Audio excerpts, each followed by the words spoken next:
आज का हमारा टॉपिक है भारतीय इतिहास पर भूगोल का प्रभाव।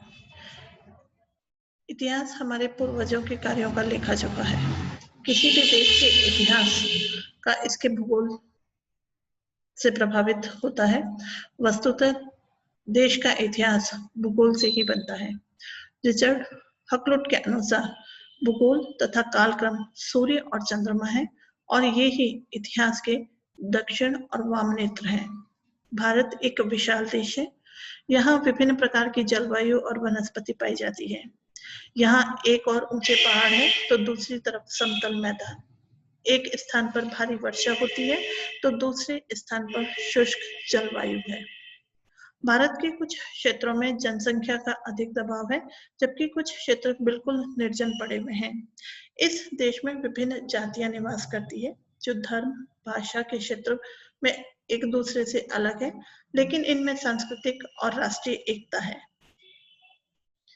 इन्हीं विशेषताओं और विशालताओं को दृष्टिगत रखते हुए भूगोलवेताओं ने भारत को एक उपमहाद्वीप कहा है। भारत एक विशाल और प्राकृतिक सीमाओं से घिरा हुआ देश है। इसके उत्तर में विशाल हिमालय है। शेष 3 दिशाओं में समुद्र है। इस भौगोलिक व्यवस्था के कारण अन्य देशों से भारत का अस्तित्व अलग हो जाता है। प्राचीन साहित्य में इस क्षेत्र को जम्बूद्वीप कहा गया है। जनश्रुति के अनुसार राजा दुष्यंत और शकुंतला के पुत्र भरत के नाम पर इसे भरत कहा गया। पुराणों के अनुसार मनु के नाम पर इसका नाम भारतवर्ष पड़ा। विदेशी आक्रांताओं ने इस देश की पश्चिमोत्तर सीमा पर विशाल सिंधु नदी को बहते हुए देखा, अतः उन्होंने इसे सिंधुस्तान कहा। फारसी में स का उच्चारण ह के रूप में होता है, अतः यह हिंदुस्तान कहलाया। इसी प्रकार इंडस नदी के तट पर बसा होने के कारण इसे इंडिया कहा गया। भौगोलिक दृष्टि से भारत को कुछ क्षेत्रों में बांटा जाता है। पहला उत्तर का पर्वतीय क्षेत्र, दूसरा गंगा सिंधु का मैदान, तीसरा दक्षिण का पठार और चौथा पूर्वी और पश्चिमी घाट। उत्तर का पर्वतीय क्षेत्र, भारत के उत्तर में हिमालय की श्रेणियां फैली हुई है। यह 500 मील लंबी और 150 से 200 मील चौड़ी है। हिमालय की प्रमुख पर्वत श्रेणियां कंचनजंगा, नंदा देवी, किरथर, सुलेमान, एवरेस्ट है। इन पर्वत श्रेणियों के कारण भारत अफगानिस्तान, बलूचिस्तान, चीन, रूस, तिब्बत आदि से अलग हो गया है। इस प्रकार उत्तर पश्चिम में भारत की वैज्ञानिक सीमा काराकोरम और हिंदुकुश पर्वत है।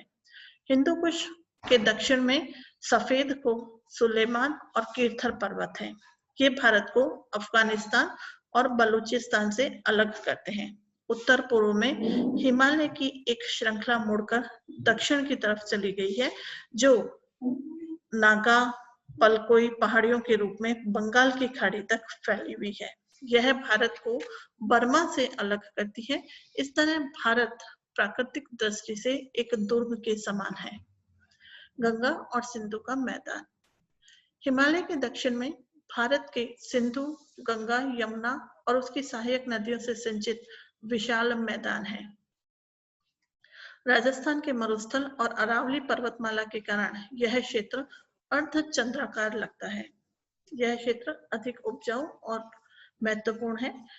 यह मैदान पूर्व से पश्चिम तक लगभग 200 मील चौड़ा है। इस समृद्धशाली क्षेत्र में गंगा, यमुना पश्चिम से पूर्व की तरफ और सिंधु और उसकी सहायक नदियां उत्तर से दक्षिण की तरफ बहती है। अपनी समृद्धशीलता और उर्वरकता के कारण यह क्षेत्र सदैव से ही विदेशी आक्रमणकारियों का केंद्र रहा। आर्य, शक, हूण, यूनानी, तुर्क और अंग्रेजों ने इसी प्रदेश पर आक्रमण किया।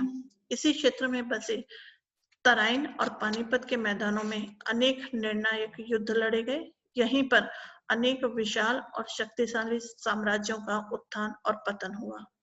इस प्रदेश ने अनेक दार्शनिकों और कलाकारों को जन्म दिया। इसी क्षेत्र में वेद, रामायण, महाभारत और उपनिषद जैसे अनेक उच्च कोटि के ग्रंथों की रचना हुई। हिंदू धर्म का विकास, जैन और बौद्ध धर्म का जन्म भी इसी क्षेत्र में हुआ। आर्थिक संपन्नता के कारण यहाँ अनेक नगरों की स्थापना और विकास हुआ। ऐसे नगरों में पाटलिपुत्र, इलाहाबाद, काशी, आगरा, कानपुर, दिल्ली, हरिद्वार, कलकत्ता उल्लेखनीय है। दक्षिण का पठार। भारत का दक्षिणी क्षेत्र पथरीला और त्रिभुजाकार क्षेत्र है। यह उत्तर पश्चिम में अजंता, उत्तर पूर्व में उड़ीसा और दक्षिण में नीलगिरी तक विस्तृत है। ये पश्चिम से पूर्व तक की ढालू होता गया है। भूगर्भीय दृष्टि से यह क्षेत्र हिमालय से बहुत पुराना है तथा भारत का प्राचीनतम स्थल है। प्राचीन काल में यह प्रदेश दक्षिणापथ के नाम से विख्यात था। यहाँ के पहाड़ और पर्वत इस क्षेत्र को उत्तर भारत से अलग करते हैं। वस्तुतः विंध्याचल और सतपुड़ा पर्वत उत्तर और दक्षिणी भारत के मध्य अवरोधक का कार्य करते हैं। इसलिए आर्यों का केंद्र आर्यावर्त अर्थात उत्तरी भारत ही रहा। यहाँ से महानदी, गोदावरी, कृष्णा, तुंगभद्रा नदियां निकलती है जो बंगाल की खाड़ी में गिरती है। पूर्वी पश्चिमी घाट। विंध्य मेखला की दो भुजाएं समुद्र तट के साथ दक्षिण की तरफ चली गई। ये क्रमशः पूर्वी और पश्चिमी घाट कहलाती है। पश्चिमी घाट समुद्र तट से 3000 से लेकर 9000 फीट तक ऊंचा है। यह दुर्गम है मगर अपनी उर्वरता के लिए प्रसिद्ध है। पश्चिमी घाट की तरह पूर्वी घाट भी पर्वतमाला समुद्र से कुछ हटकर है, अतः पूर्वी घाट और समुद्र के मध्य का मैदानी प्रदेश अपेक्षाकृत अधिक बड़ा दिखाई देता है। भारत की भौगोलिक स्थिति का प्रभाव। भारत एक विशाल तथा प्राकृतिक सीमाओं से घिरा हुआ देश है। इसके उत्तर में विशाल हिमालय पर्वत है तथा शेष 3 और समुद्र है। अर्थात भौगोलिक दृष्टि से भारत एक सुदृढ़ दुर्ग है। अपनी भौगोलिक विशेषताओं के कारण भारत में एक पृथक सभ्यता और संस्कृति का विकास हुआ। भारतीय भूगोल के इतिहास प्रभाव संबंधों का अध्ययन हम जो है कुछ बिंदुओं में करेंगे जो इस प्रकार है। पर्वत श्रेणियों का प्रभाव। भारत के उत्तर में स्थित हिमालय की पर्वत श्रेणियों ने भारत पर भी अनेक प्रभाव डाले। ये पर्वत श्रेणियां बहुत ऊंची और पर्वत मार्ग दुर्गम है, अतः उत्तरी मार्ग से दीर्घ काल तक कोई व्यक्ति भारत पर आक्रमण नहीं कर पाया। हिमालय के पश्चिमोत्तर प्रदेश में खैबर, बोलन, गोमल आदि दर्रे हैं। इन्हीं मार्गों से आर्य, शक, हूण, तुर्क, मंगोल भारत आए। यदि इन दर्रों का अस्तित्व नहीं होता तो विदेशियों का आना कदापि संभव नहीं हो पाता, लेकिन इन दर्रों का लाभ भी मिला। इन्हीं के कारण एशिया में भारतीय संस्कृति का प्रचार और प्रसार हुआ। यहीं से अनेक व्यापारी, विद्यार्थी और धर्म उपदेशकों का आवागमन भी हुआ। हिमालय पर्वत के शांत और निर्जन स्थानों और रम्य वातावरण में साधना करके अनेक ऋषि मुनियों ने विश्व को आध्यात्मिक संदेश दिया। इन पर्वत श्रेणियों ने भारत की आर्थिक व्यवस्था को भी बहुत अधिक प्रभावित किया। यहाँ से बहुमूल्य औषधियां, लकड़ियां और खनिज संपदाएं प्राप्त हुई है। यहाँ से निकलने वाली नदियों से सिंचाई और यातायात की सुविधाओं का विकास हुआ। यही नहीं, इसी के कारण बंगाल की खाड़ी से उठने वाला मानसून भी भारत में ही बरस जाता है और उत्तर से आने वाली बर्फीली हवाएं रुक जाती है, जिससे हमारी कृषि को हानि नहीं पहुंच पाती है। मैदानों का प्रभाव। भौगोलिक दृष्टि से यह क्षेत्र समतल, सुदृढ़ और उपजाऊ है। इस क्षेत्र में आर्थिक संपन्नता थी, फलतः यहाँ सांस्कृतिक विकास को भी बल मिला। हिंदू धर्म का विकास इसी क्षेत्र में हुआ, लेकिन आर्थिक सुविधाओं के कारण इस प्रदेश के निवासी आलसी और विलासी हो गए और विदेशी आक्रमणकारियों का डटकर मुकाबला नहीं कर पाए। परिणाम स्वरूप तराइन और पानीपत के विशाल युद्धों में वे विदेशियों का मुकाबला नहीं कर पाए। पठार और तटों का इतिहास पर प्रभाव। दक्षिण के पठार उत्तरी भारत से बहुत दूर और यहाँ के मार्ग दुर्गम होने के कारण यहाँ विशाल साम्राज्य का निर्माण नहीं हो पाया। यद्यपि गुप्त सम्राट समुद्रगुप्त ने इस क्षेत्र को विजय किया, लेकिन उसे अपने साम्राज्य में नहीं मिलाया था। मुगलों को भी दक्षिण भारत में लंबा संघर्ष करना पड़ा।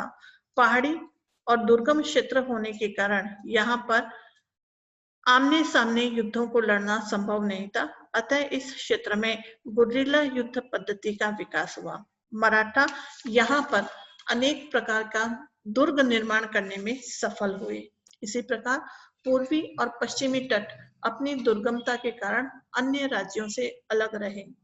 पूर्वी घाट में छोटी छोटी पहाड़ियां हैं, इसके कारण ये क्षेत्र अपने पड़ोसी राज्यों से संबंध बनाए रखने में सफल हुए। यहाँ बड़े नगरों और विशाल साम्राज्यों की स्थापना हुई। समुद्र तटीय प्रदेश होने के कारण विदेशी व्यापार की सुविधाएं भी इन प्रदेशों को प्राप्त हुई। संक्षेपतः भारतीय भूगोल ने भारतीय इतिहास को अत्यधिक प्रभावित किया। भारत एक विस्तृत देश रहा है। इसका क्षेत्रफल 10,02,000 वर्ग मील है। इसमें विभिन्न प्रकार की जलवायु, वनस्पति और उपज पाई जाती है। यहाँ की भूमि उपजाऊ है और धन धान्य की प्रचुरता है। समुद्र के समीप होने के कारण इसका व्यापार भी उन्नत रहा। आर्थिक चिंता से मुक्त रहने के कारण यहाँ आध्यात्मिकता का भी विकास हुआ और विदेशों में सभ्यता और संस्कृति का विकास भी संभव हो पाया।